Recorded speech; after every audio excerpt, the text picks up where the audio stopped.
विक्रेत्यांनी आज तुम्ही बंद पुकार बघा, याच्यामागचं आणखी एक मोठं कारण, एक तर लिंकिंगचं कारण. आता आमचे बीडचे अध्यक्ष अंगदरावजी नवले यांनी त्याबद्दल विस्तृत माहिती दिली. आता दुसरं कारण हे की आम्ही कृषी विक्रेते सीलबंद माल आम्ही विकतो आणि त्या मालाची परवानगी कृषी आयुक्ताकडून त्यांना परमिशन मिळते आणि ते सील पॅक आयटम आम्ही लोक विकतो, ते पक्का बिलात घेतो, जीएसटी भरून घेतो. मग त्यामध्ये आमचा काय दोष आहे? आमचा काय दोष आहे त्याच्यामध्ये? सॅम्पल फेल गेल्यानंतर आम्हाला का जबाबदार धरलं जातं? याचं शासनाने आम्हाला उत्तर द्यावं. आणि लिंकिंगचा मुद्दा पण, आता लिंकिंगच्या कंपन्या लिंकिंग भरपूर करतात खाली डीलर लोकांना, आणि त्यामुळे डीलर लोक खाली करतात. तो जात कंपन्याकडून जो होणारा जात आहे हा पण मिटवला गेला पाहिजे, तरच खऱ्या अर्थाने ते काम मार्गी लागलं असं माझं मत आहे. आज आमचा राज्यव्यापी बंद आहे. या बंद राज्यामध्ये 85,000 कृषी विक्रेते या संपामध्ये सहभागी झालेले आहेत. बीड जिल्ह्यामधील 5,000 कृषी विक्रेते हे ठामपणे एकजुटीने राज्याच्या पाठीमागे आहेत. प्रामुख्याने मागण्या आमच्या अशा आहेत की आमची सर्वात मोठी आज मागणी असेल तर ती लिंकिंग संदर्भात आहे. प्रशासनाला वेळोवेळी आम्ही मागणी करून, आमची तक्रार करून कुठलीही प्रशासनाने ठोस पाऊल उचलले नाही.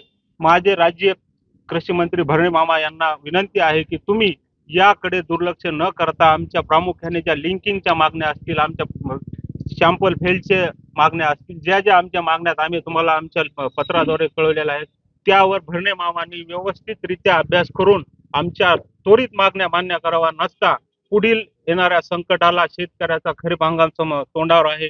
शेतकऱ्याची पिळवणूक करायची आमची बिलकुल इच्छा नाही. यामध्ये सर्वात खरंच जर त्रास होत असेल तर शेतकऱ्याला होतोय. कंपन्या 4 लोकांना हाताखाली धरून लिंकिंग करतात.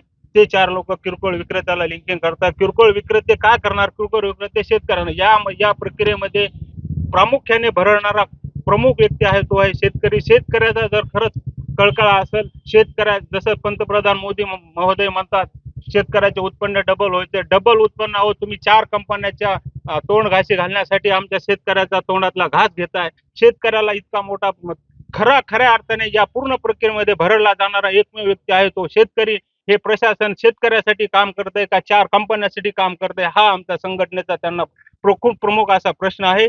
त्यामुळे कृषी मंत्र्यांनी यावर गांभीर्याने लक्ष द्यावं. नसता समोर येणारे संकट खूप मोठे आहे. तमाम कृषी विक्रेते आमच्या मागण्या मान्य झाल्याशिवाय एक पाऊलही मागे जाणार नाहीत. उलट तीव्र आंदोलन करण्याची आमची पूर्ण संघटनेची तयारी आहे. या बंदचं प्रमुख कारण आहे की गव्हर्नमेंट मान्यता दिलेल्या कंपन्याकडून आणि गव्हर्नमेंटने ज्या व्हरायटीला रजिस्ट्रेशन केलं सेंट्रल बिल्डिंगमध्ये म्हणा किंवा विद्यापीठामध्ये, त्याच व्हरायटी आम्ही बिलामध्ये घेतो, आमच्या डिस्ट्रीब्युटरकडून घेतो, ऑथोराइज डिस्ट्रीब्युटर घेतो. आम्ही रिटेलर ह्या नात्याने विकतो. आम्ही शेतकऱ्याला खाली पॅकमध्ये विकतो, पाक्यामध्ये विकतो. याचं सॅम्पल फेल गेलं याच्यामध्ये आम्हाला जिम्मेदार धरलं जातं. आमच्यावर कारवाई होतात. आमच्या महाराष्ट्रामध्ये हजारो व्यापाऱ्यावर नागणिक कारवाई केल्यात. गव्हर्नमेंटने त्या सुद्धा मागे घेतल्या पाहिजे, कारण त्याच्यामध्ये त्या व्यापाऱ्याची कसलीही त्यांची चूक नाहीये.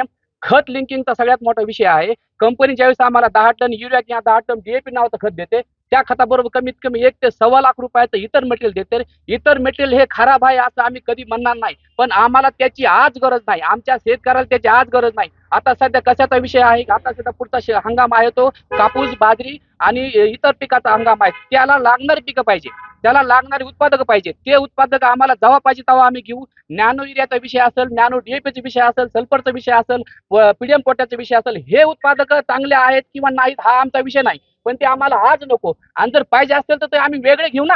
आम्ही त्याचे शेतकरी जशी डिमांड असेल तशी आम्ही मागू. तुम्ही खताबरोबर का देताय? तुम्ही युरिया बरोबर का देताय? हा आमचा सगळ्यात मोठा सवाल आहे. या संपामध्ये महाराष्ट्रातील 85,000 स्वतः होऊन याच्यामध्ये सामील झालेले दुकानदार आहेत. बीड जिल्ह्यामध्ये 5,000 दुकानदार सामील झाले आहेत. असे महाराष्ट्रामधून सगळीकडून स्वतः होऊन याच्यामध्ये संपामध्ये सामील झाले आहेत.